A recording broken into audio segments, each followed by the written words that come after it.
ಮಾಧ್ಯಮ ಮಿತ್ರರೇ, ಒಂದು ಸಿನಿಮಾ ಅದು ಹುಟ್ಟುವಾಗ ಆ ಬೇಬಿ ಸ್ಟೇಜಲ್ಲಿರ್ಬೇಕಾದ್ರೆ ಆ ಬೇಬಿ ಯಾರು ಅಂತ ಕೇಳುತ್ತಾರೆ. ನಾನು ತುಂಬ ಯೋಚನೆ ಮಾಡಿದೆ, ಈ ಕಥೆ ಹುಟ್ಟುತ್ತಲ್ಲ ಆ ಬೇಬಿ ಹೆಂಗಿರಬೇಕು, ಯಾರು ಇರಬೇಕು ಅಂತ ನಾನು ಆಲೋಚನೆ ಮಾಡಿದಾಗ ಯಾವ ಕಡೆ ಆ್ಯಂಗಲ್ ಎಲ್ಲ ತಿರುಗಿ ಮಾಡಿದ್ರು ವಿಜಯ ರಂಗನಾಥ್ ಸರ್ ಮನಸ್ಸಿಗೆ ಬರ್ತಿದ್ರು. ಇಲ್ಲ ಅವ್ರು ಹಿಂಗೆ ನೋಡಿದ್ರೆ ಹೆಂಗೆ ಕಾಣ್ತಾರೆ ಇವರು, ಈ ಥರ ಹೆಂಗೆ ಕಾಣ್ತಾರೆ ಅವರು ಅಂತ ಬಿಟ್ಟು ನಾನು ಕಲ್ಪನೆ ಮಾಡ್ಕೊಳ್ತಾ ಇದ್ದೆ. ಆಮೇಲೆ ನಮ್ಮ ಮನೆಯವ್ರು ಹೇಳ್ತಿದ್ದೆ, ಅದ್ಭುತವಾಗಿ ಕಾಣ್ತಾರೆ ಅವರು, ಅವ್ರು ಹಂಗಿದ್ದಾರೆ ಹಿಂಗಿದ್ದಾರೆ ಚೆನ್ನಾಗಿ ಕಾಣ್ತಾರೆ ಅವರು, ಬೇರೆ ಯಾರಿಗೂ ಶೂಟ್ ಆಗಲ್ಲ ಇದು ಪಾತ್ರ ಅವರೇ ಸರಿ ಹೇಳ್ತಾ ಇದ್ರು ಅವರು. ಕತೆ ಹುಟ್ಟುಬಿಡ್ತು. ಕತೆ ಹುಟ್ಟಿದ್ಮೇಲೆ ಗೊತ್ತು ಮಾಧ್ಯಮ ಮಿತ್ರರಿಗೆ ಸಿನಿಮಾ ಮಾಡಬೇಕಾದ್ರೆ ಬಹಳ ಮುಖ್ಯವಾಗಿ ಹಣಕಾಸಿನ ವ್ಯವಸ್ಥೆಗಳು ಬಹಳ ಮುಖ್ಯ ಆಗ್ತದೆ. ನನ್ನ ಅತ್ಯಂತ ಆತ್ಮೀಯ ಸ್ನೇಹಿತರು ಎಲ್ಲರೂ ಕೂಡ ಅವರು ಡಾಕ್ಟರ್ ಶಿವಕುಮಾರ್ ಅವ್ರಿಗೆ ಈ ಕತೆ ಒಂದು ಕೇಳಿದೆ ನಾನು. ಇಲ್ಲ ಇಲ್ಲ ತುಂಬ ಚೆನ್ನಾಗಿದೆ ಕತೆ, ಇದು ಬಹಳ ಚೆನ್ನಾಗಿದೆ ಅಂತ ಹೇಳಿದರು. ನಾನು ಹೀರೋ ಯಾರು ಅಂತ ಹೇಳಿಲ್ಲ, ನನ್ನ ಮನಸ್ಸಲ್ಲಿ ಇಟ್ಕೊಂಡಿದ್ದೆ ಅಷ್ಟೇ. ಸೊ ಎಲ್ಲ ನನ್ನ ಮಿತ್ರರಿಗೆ ಕತೆ ಹೇಳಿದೆ. ಅವ್ರಿಗೆಲ್ಲರ ಬಾಯಿಗೆ ಬಂದಿದ್ದು ಒಂದೇ ಉತ್ತರ, ವಿಜಯ ರಾಘವೇಂದ್ರ ಸರ್. ಒಂದು ಕತೆ ಹುಟ್ಟಿದಾಗ ನಾಯಕ ನಟ ಹಿಂಗೆ ಇರ್ಬೇಕಂತಂದ್ಬಿಟ್ಟು ಒಂದು ಜಡ್ಜ್ ಮಾಡೋದಿದೆಯಲ್ಲ, ಅಲ್ಲಿ ನನ್ನ ಕತೆ ಗೆದ್ದಿದೆ ಅಂತ. ಸೊ ಅಂತ ಒಂದು ಸುಂದರವಾದ ಒಂದು ರಥವನ್ನು ನಾನು ನಿರ್ಮಾಣ ಮಾಡಿ ಆ ರಥದ ಒಳಗೆ ಕಲಾವಿದ ಅಂತಕ್ಕಂಥ ಒಬ್ಬ ದೇವತೆಗಳನ್ನು ನಾನು ಪ್ರತಿಷ್ಠಾಪನೆ ಮಾಡಿದ್ದೀನಿ. ಆ ರಥನ ಮಾಧ್ಯಮ ಮಿತ್ರರು ಕರ್ನಾಟಕದಾದ್ಯಂತ ಎಳಿಬೇಕು, ನೀವೆಲ್ಲ ಸಹಕರಿಸಬೇಕು. ಪ್ರತಿ ಮನೆಗೂ ಆ ರಥದ ಒಂದು ಸೌಂದರ್ಯವನ್ನು ತೋರಿಸ್ಬೇಕು ನೀವೆಲ್ಲ. ನನಗೆ ನಿಮ್ಮ ಸಹಕಾರ ಬಹಳ ಮುಖ್ಯ. ಯಾಕಂದ್ರೆ ಮಾಧ್ಯಮ ಮಿತ್ರರು ನೀವು ಕೊಡೋದಿದೆಯಲ್ಲ, ಆ ಸ್ಫೂರ್ತಿ ಆಮೇಲೆ ಪಬ್ಲಿಸಿಟಿ ಒಂದು ಸಿನಿಮಾಗೆ ಬಹಳ ದೊಡ್ಡದದು. ಸೊ ಹೀಗಾಗಿ ನಿಮ್ಮಗಳ ಸಹಕಾರ ನಾನು ಯಾವತ್ತೂ ಕೇಳ್ತೇನೆ. ಆ ನಂತರ ನಾನು ಮೊದಲನೇ ಬಾರಿ ಈ ಸಿನಿಮಾಗೆ ಹಾಡನ್ನು ಬರೆದೆ ನಾನು. ಅದು ಎಲ್ಲ ಹೊರಟಿದ್ವಿ ಕೇರಳಕ್ಕೆ, ನಾವು ಒಂದು ಟೂರ್ಗೆ ಹೋದಾಗೆ ಒಂದು ಐಟಮ್ ಸಾಂಗ್ ಬರೀರಿ ನೀವು ಅಂದರು. ಸಾಂಗ್ ಆಗ್ತಾ ಇದ್ದಾರೆ. ಸೊ ನಾನೇನು ಮಾಡಿದೆ, ಅಲ್ಲಿ ಟ್ರೈನಲ್ಲಿ ಹೋಗ್ಬೇಕಾದ್ರೆ ಪೆಪ್ಸಿ ಬಾಟ್ಲಿ ಓಪನ್ ಮಾಡಲಿಕ್ಕೆ ತುಂಬ ಇವರು ಕಷ್ಟ ಬೀಳ್ತಾ ಇದ್ರು ನನ್ನ ಫ್ರೆಂಡು. ಅದು ನೋಡಿದ್ರೆ ಒಂದು ಟಿಶ್ಯೂ ಪೇಪರ್ದು ಪೆನ್ ತೊಗೊಂಡು ಬರದೆ, ಸೀಲ್ ಓಪನ್ ಮಾಡುವಾಗ ಮಾಲ್ ಬಂದೈತೆ ಅಂತ ಹೇಳ್ಬಿಟ್ಟು ಕಂಟೆಂಟ್ ಅದು ಸಾಂಗ್ ಬಂದೇ ಬಿಡ್ತು. ತುಂಬ ಚೆನ್ನಾಗಿದೆ ಸಾಂಗ್ ಮಾಡ್ಬಿಡೋಣ ಇದನ್ನು ಅಂತ ತಡನೇ ಮಾಡಿದಾಗ ಇಮಿಡಿಯೇಟ್ ಸಾಂಗ್ ಮಾಡಿ ಎಲ್ಲ ರೆಕಾರ್ಡ್ ಮಾಡಿಸ್ಬಿಟ್ರು. ಆಮೇಲೆ ಕತೆ ಹಿಂಗಿದೆ, ಹಾಡು ಹಿಂಗೆ ಕರ್ಕೊಂಡು ಹೋಗ್ತಾ ಇದೆ, ಯಾಕೋ ಟ್ರ್ಯಾಕ್ ಬೇರೆ ಬೇರೆ ಕಡೆಗೆ ಅನಿಸ್ತಾ ಇದೆ. ಯಾಕಂದ್ರೆ ಒಂದು ಒಬ್ಬ ಆ್ಯಸ್ ಎ ರೈಟರ್, ನಾನು ಸ್ಟೋರಿ ರೈಟರ್, ನಾನು ಆ್ಯಕ್ಚುಲಿ ಸುಮಾರು 20 ಸಿನಿಮಾ ನಾನು ಕತೆ, ಚಿತ್ರಕಥೆ, ಸಂಭಾಷಣೆ ಬರ್ತಿದ್ದೆ ನಾನು ಹಿಂದೆ. ಆಮೇಲೆ ಕತೆ ಎಲ್ಲ ನಾವು ಹೇಳಿದ್ಮೇಲೆ ಸಾರ್ ಹೇಳಿದರು, ವಸಂತ್ ಕುಮಾರ್ ಯಾಕೋ ಸ್ವಲ್ಪ ಬೇರೆ ಬೇರೆ ಥರ ಅನಿಸುತ್ತೆ ನೋಡಿ, ಕತೆ ಏನೇನೋ ಹೇಳಿದ್ರು ಇಷ್ಟು ಚೆನ್ನಾಗಿದೆ ಕತೆ, ಇದರಲ್ಲಿ ಇದು ಯಾಕೆ ಇದು ಅಂದ್ರಿದು. ಸರಿ ಅನ್ನಿಸ್ತು ನನಗೆ. ಯಾಕಂದರೆ ಅವರ ಅನುಭವ ಇದೆಯಲ್ಲ, ಆ ಅನುಭವ ಅವರನ್ನು ಪ್ರತಿ ಆ್ಯಂಗಲನ್ನು ನಾವು ಅಣ್ಣವ್ರು ನೋಡಿ ಬೆಳೆದಿದ್ದೀವಲ್ಲ, ನನಗೆ ಅವ್ರು ಕಾಣ್ತಾ ಇದ್ರು. ಅವ್ರ ಆ್ಯಟಿಟ್ಯೂಡು, ಅವರ ನಡೆ, ಅವ್ರ ಸೌಮ್ಯತೆ, ಅವ್ರು ಮಾತಾಡೋ ರೀತಿಗಳು ನನಗೆ ಅದು ಅನಿಸ್ತಾ ಇತ್ತು. ನಾವೆಲ್ಲ ಅಣ್ಣವ್ರು ನೋಡಿ ಬೆಳೆದಿದ್ವಿ, ಅವ್ರ ಸಿನಿಮಾ ನೋಡಿ ಬೆಳೆದಿದ್ವಿ. ಆಮೇಲೆ ಇದು ಬೇಡ ಅನ್ಸುತ್ತೆ ನೋಡಿ, ನೀವು ನಿಮ್ಮ ಇಷ್ಟಪ್ಪ ಆ್ಯಸ್ ಎ ಡೈರೆಕ್ಟರ್ ನಿರ್ಮಾಪಕರ ಅಂದರು. ಸಲಹೆ ಉತ್ತಮವಾಗಿದ್ದರೆ ನಾವು ತೊಗೊಳ್ಬೇಕಾಗ್ತಾ ಇದ್ದೆ. ಕೆಲವು ಸಂದರ್ಭದಲ್ಲಿ ಯಾವುದೇ ಕಾಂಟ್ರವರ್ಸಿ ಮಾತಿಲ್ಲ, ಬೇಡ ಸರ್ ಸಾಂಗೇ ಬೇಡ ಬಿಡಿ ಅಂತ ಹೇಳ್ಬಿಟ್ಟು 4 ಸಾಂಗನ್ನು ನಾನು ಸಾಹಿತ್ಯ ಬರೆದೆ. ಅದು ಡಮ್ಮಿ ಸಾಹಿತ್ಯ ಅಂತ ಹೇಳ್ಬಿಟ್ಟು ಬರೆದು ನಮ್ಮ ಲೆಜೆಂಡ್ರಿ ವಿ ಮನೋಹರ್ ಸರ್ ಕೇಳ್ಕೊಟ್ಟೆ, ಸರ್ ಹೆಸರಾಂತ ರೈಟ್ ಅಂತ ಸಾಂಗ್ ಮಾಡಿಸಿ ಇದನ್ನು ಬರೆಸಿ ಅಂತ.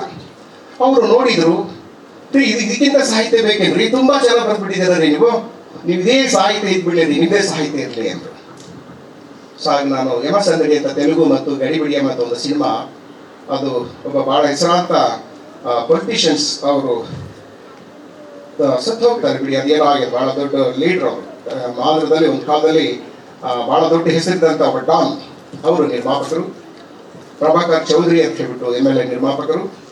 ಸೊ ಎಲ್ಲ ಕತೆ ಆ ಯಮಸಂದಡಿ ಅಂತಕ್ಕಂಥದ್ದು ನಡೀತು. ದ ಫಸ್ಟ್ ಟೈಮ್ ನಾನು ಸಾಹಿತ್ಯ ಬರೆದು ಒಬ್ಬ ಮ್ಯೂಸಿಕ್ ಡೈರೆಕ್ಟರ್ ಕೊಟ್ಟೆ, ಬಂದ್ ಮಾಡಲಿಲ್ಲ. ನಮ್ಮ ಲೋಕೇಶ್ ಅವರು ಬಂದ್ ಮಾಡಿದ್ರು, ಅರ್ಜುನ್ ಅವರು ಫಸ್ಟ್ ಪಿಕ್ಚರ್. ಅವರು ಮರ್ತಿರ್ತಾರೆ, 20 ವರ್ಷ ಆಯಿತು. ಆ ಸಿನಿಮಾ ಒಂದು 15 ಶೂಟ್ ಆಗಿ ನಿಂತೋಯ್ತು. ಅದರ ನಂತರ ನಾನು ಬರೀಲಿಲ್ಲ ಸಾಹಿತ್ಯವನ್ನು. ಈಗ ನನಗೆ ಅವಕಾಶ ಕೊಟ್ಟಿದ್ದಾರೆ. ಎಲ್ಲ ಸಹಾಯ ಹಾಡುಗಳು ಕೂಡ ತುಂಬ ಚೆನ್ನಾಗಿದೆ ಅಂತ ಹೇಳ್ತಾರೆ ಅವರು. ಅದನ್ನು ನಾನು ಹೇಳಬಾರ್ದು, ಎಲ್ಲ ಕೇಳಿದ್ರು. ಆಮೇಲೆ ಅಭಿಮಾನಿಗಳು ಅದನ್ನೆಲ್ಲ ಆ ಸಿನಿಮಾನ ವೀಕ್ಷಿಸಬೇಕು, ನೋಡಬೇಕು. ಹೀಗಾಗಿ ಈ ಸಿನಿಮಾಕ್ಕೆ ಒಂದೊಂದು ಹಂತದಲ್ಲೆಲ್ಲ ನನಗೆ ಜವಾಬ್ದಾರಿ ಕೊಟ್ಟರು. ಅದನ್ನು ನಾನು ಭಾಳ ಕರಾರುವಾಕ್ಕಾಗಿ ನಾನು ಮಾಡಿದ್ದೀನಿ, ಆಮೇಲೆ ಪ್ರಾಮಾಣಿಕ ಮಾಡಿದ್ದೀನಿ. ಆ ನಂತರ ಇದರಲ್ಲಿ ಬಹಳ ವಿಶೇಷ ಏನಂತಂದರೆ, ವಿಜಯ್ ಸರ್ದು ತ್ರಿಪಾತ್ರ ಅಂತ ಹೇಳ್ಬೇಕು ನಾವಿಲ್ಲಿ. ಅಂದರೆ ದ್ವಿಪಾತ್ರದಲ್ಲಿ ಅವರು ಇದರಲ್ಲಿ ಆ್ಯಕ್ಟ್ ಮಾಡಿದ್ದಾರೆ. ಅವರ 5ನೇ ತಲೆಮಾರಿನ ಮುತ್ತಾದಂಥ ಆ ಪಾತ್ರ ಕೂಡ ಇದರಲ್ಲಿ ನೀವು ನೋಡ್ತೀರಿ, ಒಂದು ಸೀನಲ್ಲಿ ಬಂದು ಹೋಗ್ತದೆ. ನಂತರ ಈ ಕಾರ್ಯಕ್ರಮ ಅವರು ಬಹಳ ಅಚ್ಚುಕಟ್ಟಾಗಿ ತುಂಬಾ ಚೆನ್ನಾಗಿ ಆಮೇಲೆ ತುಂಬಾ ಭಿನ್ನವಾಗಿ ಮಾಡಿದ್ರು. ನಾನು ಡಬ್ಬಿಂಗಲ್ಲಿ ನಾನು ಸ್ವಲ್ಪ ಯೋಚನೆ ಮಾಡ್ತಿದ್ದೆ, ನಾವೇನು ಹೇಳ್ಬೇಕು ಅವ್ರಿಗೆಲ್ಲ, ನಾವು ಸಾರಿಗೇನು ಹೇಳಕ್ಕಾಗಲ್ಲ. ನಾನು ಅವರ ಪಾತ್ರ ನೋಡಿದ ತಕ್ಷಣವೇ ಅಪ್ಪ ಯಾರು ಮಗ ಯಾರು ಗೊತ್ತಾಗ್ಬಿಡುತ್ತೆ ನಿಮಗೆ. ಹಂಗೆ ಧ್ವನಿ ಬದಲಾಯಿಸ್ಬಿಟ್ಟು ಡಬ್ ಮಾಡಿಬಿಟ್ರು. ನನಗೆ ಬಹಳ ಖುಷಿ ಆಯಿತು. ನಾನು ಹೇಳಿಕೆ ಆಗಿಲ್ಲ, ನನಗೆ ಎಲ್ಲ ಒಂದೇ ಥರ ಆಗ್ಬಿಡುತ್ತೆ ಅನ್ನೋದು ಕೇಳಿದ್ರು. ಸರ್ ಧ್ವನಿ ಸ್ವಲ್ಪ ಯೋಚನೆ ಮಾಡಬೇಡಿ, ನಾನು ನೋಡಿ ನೀವು ಅಂದರು. ಸೊ ಅಪ್ಪ ಮಗಾಗಿ ತುಂಬ ಚೆನ್ನಾಗಿ ಈ ಚಿತ್ರದಲ್ಲಿ ಮಾಡಿದ್ದಾರೆ. ವಿಶೇಷವಾದಂಥ ಕಾಸ್ಟ್ಯೂಮ್ಸ್ ಎಲ್ಲ ಸರ್ ನಾನು ತೋರಿಸ್ಲಿಕ್ಕೆ ಪ್ರಯತ್ನ ಮಾಡಿದ್ದೀನಿ. ಈ ಚಿತ್ರದ ಹೈಲೈಟ್ ಏನಂದರೆ ಸಾಂಗ್ ಬರುತ್ತೆ, ಡೈಲಾಗ್ ಬರುತ್ತೆ, ಒಂದು ಪಲ್ಲವಿ ಬರುತ್ತೆ, ಇದು BGM ಬರುತ್ತೆ, ಡೈಲಾಗ್ ಬರುತ್ತೆ, ಸಾಂಗು ಅದು ಸೇರ್ಕೊಂಡು ಬರ್ತಾ ಇರ್ತದೆ. ಕ್ಲೈಮ್ಯಾಕ್ಸ್ ಸಾಂಗಲ್ಲೇ ಕ್ಲೈಮ್ಯಾಕ್ಸ್ ಅನ್ನು ಮಾಡಿದ್ದೀನಿ ನಾನು. ಫೈಟ್ ಬರುತ್ತೆ. ಈ ಥರದ ಒಂದು ಡಿಫ್ರೆಂಟ್ ಪ್ರಯೋಗ ಇದು. ಪ್ರತಿ ಸಿನಿಮಾದಲ್ಲೂ ಫೈಟ್ ಅಲ್ಲೂ ಇನ್ನೇನೋ ಕ್ಲೈಮ್ಯಾಕ್ಸ್ ಎಂಡ್ ಆಗ್ತದೆ. ಬಟ್ ಈ ಸಿನಿಮಾದಲ್ಲಿ ಒಂದು ಹಾಡಿನ ಮುಖಾಂತರ ಈ ಸಿನಿಮಾದ ಕ್ಲೈಮ್ಯಾಕ್ಸ್ ಅನ್ನು ಹೇಳಿಕೊಟ್ಟಿದ್ದೀನಿ ನಾನು. ಅದನ್ನು ಬಹಳ ಅಚ್ಚುಕಟ್ಟಾಗಿ ಸಾರು ಬಹಳ ವಿಶೇಷವಾದಂಥ ಪಾತ್ರದಲ್ಲಿ ಅಭಿನಯಿಸಿ ನಮಗೆ ಬಹಳ ಖುಷಿ ಆಗ್ಬಿಡ್ತು ನನಗೆ. ಅಷ್ಟು ಚೆನ್ನಾಗಿ ಅವರು ಮಾಡಿಕೊಟ್ಟಿದ್ದಾರೆ. ಆಮೇಲೆ ಸಂಪೂರ್ಣ ಸಹಕಾರ ಕೊಟ್ಟರು. ನನಗನ್ಸುತ್ತೆ ತೆಲುಗಲ್ಲಿ ಯಾರೋ ಇದ್ದಾರಂತೆ, ನಾನು ನೋಡಿದ್ದೇನೆ ಅಷ್ಟೇ, ನ್ಯಾಚುರಲ್ ಸ್ಟಾರ್ ಅಂತ. ನಿಜಕ್ಕೂ ಕನ್ನಡದ ನ್ಯಾಚುರಲ್ ಸ್ಟಾರ್ ಅಂದರೆ ವಿಜಯರಾಘ. ಅವರು ದೊಡ್ಡತನ ಅವ್ರು ಹೇಳ್ತಾರೆ, ನಾವು ನೋಡ್ತೀವಲ್ಲ. ಸೊ ಅವರು ಕನ್ನಡದ ನ್ಯಾಚುರಲ್ ಸ್ಟಾರ್ ನಮ್ಮ ವಿಜಯರಾಘವರು. ಸೊ ಹೀಗಾಗಿ ನಿರ್ಮಾಪಕರು ಜೊತೆಗೆ ಎಲ್ಲ ಕಲಾವಿದರು, ನಮ್ಮ ಬಾಲ್ವಾಡಿಯವ್ರ ಬಗ್ಗೆ ಅದು ಮಾತಾಡೋಂಗಿಲ್ಲ. 6 ಸಿನಿಮಾ ರಿಲೀಸ್, 4 ಸಿನಿಮಾ ಅವ್ರದ್ದೇ ಇರುತ್ತೆ ಕನ್ನಡದಲ್ಲಿ. ಅಷ್ಟು ಸಿನಿಮಾದಲ್ಲಿ ಅಭಿನಯಿಸಿ ಅವರು ಇದರಲ್ಲಿ ತುಂಬ ಭಿನ್ನವಾದಂಥ ಪಾತ್ರ, ಆದರೂ ದ್ವಿಪಾತ್ರ ಇದರಲ್ಲಿ ಅವರು ಕೂಡ ಡಬಲ್ ಆ್ಯಕ್ಟ್ ಮಾಡಿದ್ದಾರೆ. ಆಮೇಲೆ ಫಸ್ಟ್ ಟೈಮ್ ಒಂದು ಪಾತ್ರವನ್ನು ನಾನು ಪರಿಚಯಿಸಿದ್ದೀನಿ, ವಿ ಮನೋಹರ್ ಸರ್ನ. ನೀವು ಸ್ವಲ್ಪ ಅವ್ರನ್ನ ಗುರುಸೋದು ಭಾಳ ಕಷ್ಟ ಸಿನಿಮಾದಲ್ಲಿ, ಅವ್ರು ಗೊತ್ತೇ ಸಿಗಲ್ಲ. ತೋರಿಸಿದ್ದೀನಿ ನಾನು, ಭಾಳ ಜನ ಗೊತ್ತಾಗಲ್ಲ ಅವರು. ಆ ಸಿನಿಮಾ ನೋಡಿದ ನಿಮ್ಗೆ ಗೊತ್ತಾಗ್ತದೆ. ಆಮೇಲೆ ನಮ್ಮ ನವನೀತ್ ಅವರು, ಆಮೇಲೆ ನನ್ನ 4 ಜನ ಹುಡುಗರು ಕಣ್ಣುಗಳ ಥರ ಅವರು, ಪಾಪ ಈ ಸಿನಿಮಾಕ್ಕೆ ರಥ ಚಕ್ರಗಳ ಥರ ಅವರು ಈ ಪಾತ್ರದಲ್ಲಿ ಎಲ್ಲ ತೊಡಗಿಸ್ಕೊಂಡ್ರು. ಅವ್ರಿಗೆ ಬರೀ ಕಲಾವಿದರಾಗಿರಲಿಲ್ಲ ಈ ಸಿನಿಮಾಕ್ಕೆ. ನಮ್ಮ ಮನು ಇರ್ಬೋದು, ಸನತ್ ಇರ್ಬೋದು, ಬುಲೆಟ್, ವಿಜಯ್, ಇವರುಗಳೆಲ್ಲ ಚಿತ್ರತಂಡದ ಜೊತೆಗೆ ಬರೆದಂಥವ್ರು. ಇಂಥ ಹುಡುಗರಿಗೆ ಅವಕಾಶಗಳು ಕೊಡಬೇಕು ಅಂತಂದೇಳ್ಬಿಟ್ಟು ಸಿನಿಮಾ ಚಿತ್ರರಂಗ ಕೂಡ ಯೋಚನೆ ಮಾಡಬೇಕಾಗ್ತದೆ. ಅತಿ ಶೀಘ್ರದಲ್ಲಿ ನನ್ನೊಂದು ತಮಿಳ್ ಸಿನಿಮಾ ಸೆಟ್ ಇರೋ ಸಾಧ್ಯತೆ ಇದೆ. ಎಲ್ಲ ಡಿಸ್ಕಸ್ ಎಲ್ಲ ನಡೀತಾ ಇದೆ. ನಿಮಗಳೆಲ್ಲ ಆಶೀರ್ವಾದ ಬೇಕು.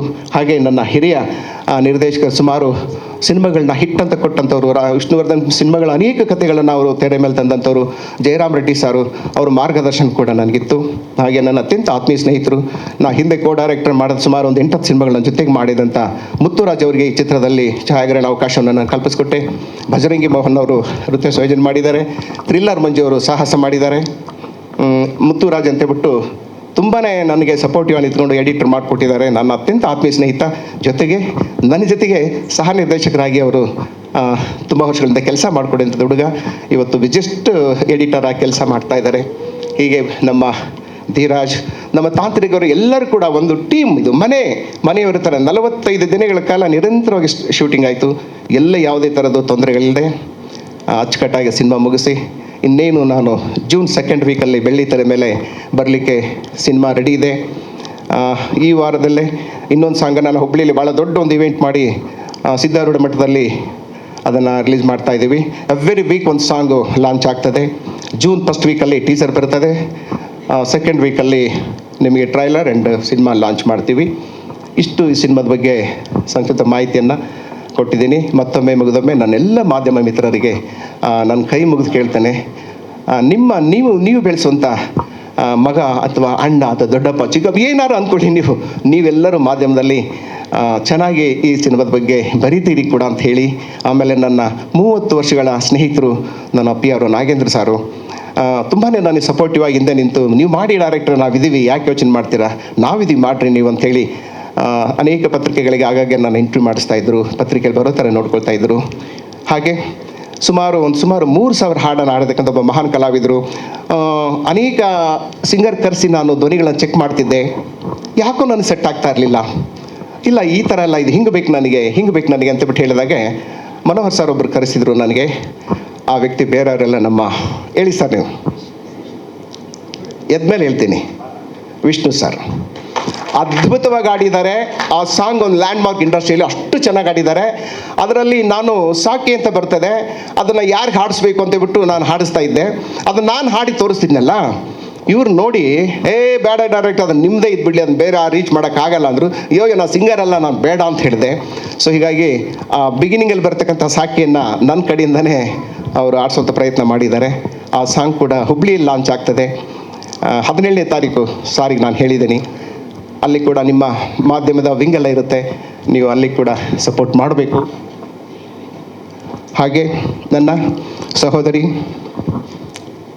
ನಾಯಕಿ ಸಟ್ಟಲ್ಲಿ ಹೆಂಗಿರ್ತಿದ್ರಂದರೆ, ಏನೂ ಇಲ್ಲ, ಇದು ನಮ್ಮ ಮನೆ, ನಾನು ಹಿಂಗೆ ಇರೋದ್ರಿ ಅಷ್ಟೇ ಅಂತೇಳ್ಬಿಟ್ಟು, ಪಾಪ ಏನೋ ಕೊಡು ಏನೋ ಬಿಡು, ಓಕೆ ನಾನು ಅಲ್ಲಿರ್ತೀನಿ, ನಾನು ಮಾಡ್ತೀನಿ ಅಷ್ಟೇ ಅಂತೇಳ್ಬಿಟ್ಟು, ಒಂದೇ ಒಂದು ಸಣ್ಣ ನನಗೆ ಯಾವುದೇ ಥರದ್ದು ಈ ನಾಯಕಿ ಅಂದರೆ ನಾವು ನೋಡಿದ್ದೀನಿ, ವರ್ಕ್ ನೋಡ್ತಾ ಇದ್ದೆ. ನಾನು ಬಹುತೇಕ ದಕ್ಷಿಣ ಭಾರತದ ಹೆಸರಾಂತ ನಟಿಯರು ಆ್ಯಕ್ಟ್ ಮಾಡುವಾಗ ನಾನು ಸಹ ನಿರ್ದೇಶಕನಾಗಿ ಸಹಾಯಕನಾಗಿ ಕೆಲಸ ಮಾಡಿ ನೋಡ್ತಿದ್ದೆ ಕೂಡ. ಅದು ಇತ್ತೇನೋ ಅಂದ್ಕೊಂಡೆ ನಾನು, ಇರಲಿಲ್ಲ. ಯಾವುದೋ ನಮ್ಮನೆ ಹುಡುಗಿ ಬಂದು ಆ್ಯಕ್ಟ್ ಮಾಡಿದಂಗೆ ಅನಿಸ್ತಾ ಇತ್ತು ನನಗೆ. ಆಮೇಲೆ ಏನು ಪ್ರಿಯಾಂಕ ಒಂದು ಕೆಲಸ ಮಾಡಮ್ಮ, ನೀನು ಬಾ ನನ್ನ ಜೊತೆಗೆ ಅಂತೇಳ್ಬಿಟ್ಟು ಮನೆಗೆ ಹೋಗಿ ಮನೆಯವ್ರಿಗೆಲ್ಲ ಪರಿಚಯ ಮಾಡ್ತಿದ್ದೆ. ಆಂಟಿ ಎಲ್ಲರೂ ಬೆರೆತು ಹೋಗ್ಬಿಡ್ತಿದ್ರು. ಸೊ ಹೀಗಾಗಿ ಈ ಚಿತ್ರದಲ್ಲಿ ಒಳ್ಳೆ ಪಾತ್ರ, ಇದರಲ್ಲಿ ಕೂಡ ಅವ್ರದ್ದು ಡ್ಯುಯಲ್ ರೋಲ್ ಇದೆ. 2 ಪಾತ್ರಗಳು ಬರ್ತದೆ. ಮೊದಲನೇ ಪಾತ್ರ ಬಹಳ ಸೌಮ್ಯವಾದ ಪಾತ್ರ, ಕತೆ ಹೇಳೋದಿಲ್ಲ. 2ನೇ ಪಾತ್ರ ರಗಡ್ ಲುಕ್ ಇದೆ. ಅವ್ರು ಹೇಳೋಕ್ಕೆ ಆಗಲ್ಲ ಅವರು ಅಂತೇಳ್ಬಿಟ್ಟು ಆ ರೀತಿ ತೋರಿಸೋ ಪ್ರಯತ್ನ ಮಾಡಿದ್ದೀನಿ. ಅಷ್ಟೊಂದು ಸುಂದರವಾದ ಒಂದು ಬೊಂಬೆಯನ್ನು ಅತ್ಯಂತ ಖರಾಬಾಗಿ ಎಷ್ಟು ತೋರ್ಸೋಕ್ಕೆ ಸಾಧ್ಯನೋ ಅಷ್ಟು ಖರಾಬಾಗಿ ಅವ್ರನ್ನ ಚಿತ್ರಿಸಿದ್ದೀನಿ. ನೀವೆಲ್ಲ ನೋಡಬೇಕು ಅಂತ ಹೇಳಿ ನೋಡಿ ಆಶೀರ್ವದಿಸಬೇಕು.